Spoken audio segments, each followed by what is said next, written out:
印度刚计划扩军，边防警察就要求休整调到安全地区。为何说印度边防警察不愿当炮灰？为何印度网民悲观地认为，如果中印若真打起来了，我们部队要做好挨揍的准备？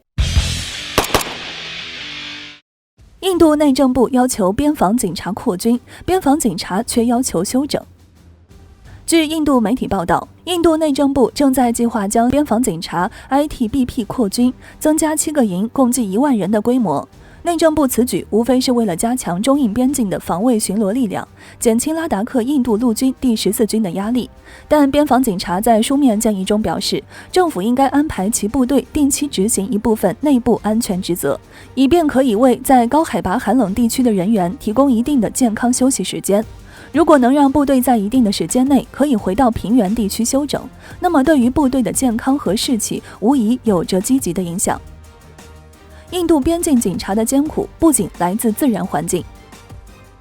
由于稀有的空气、暴风雪和降雪， ITBP 部队遭受了各种与寒冷天气有关的疾病，例如冰雹和体温过低，因此他们需要脱离这些地区，以在身体、心理和情感上保持健康。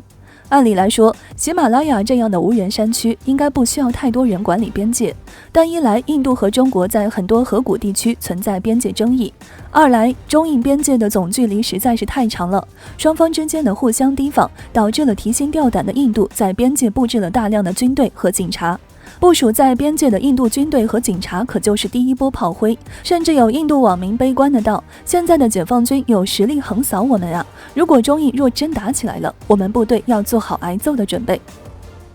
印度安全形势堪忧，后备警察部队力不从心。因为对于印度内政部而言，包括举行选举在内的内部安全职责，主要由该国最大的准军事力量后备警察部队 CRPF 来负责。大约32.5万人的 CRPF 已被指定为该国的主要内部安全部队。但其实，每年边境部队的数千名士兵都会从前线撤离并派往保卫选举活动。毕竟，印度很多地区内部安全形势严峻，他们有责任去加强各州警察部队的治安能力。不过，这样的撤军行动其实也削弱了边境地区的防卫能力。印度边境警察运行的混乱是其管理落后和国力不济的反应。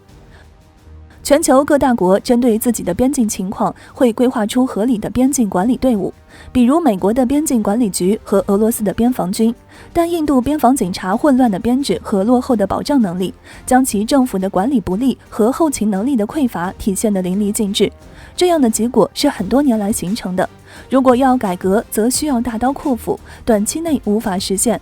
其实以拉达克地区为例，这里环境恶劣，人口稀少，根本就没有偷渡和犯罪分子。印度将警察部署在此，无非是当作闹事者和挡箭牌，发起摩擦时毫不顾忌。一旦有摩擦，则将矛头指向对手的军队，说对手的军队先动手，而自己的准军事力量似乎就成了弱势一方。但印度的此类伎俩其实都是小儿科，毕竟全世界都知道，印度对于边境每一寸争议土地都不会放弃。警察也好，军队也罢，都是其抢夺土地的先锋。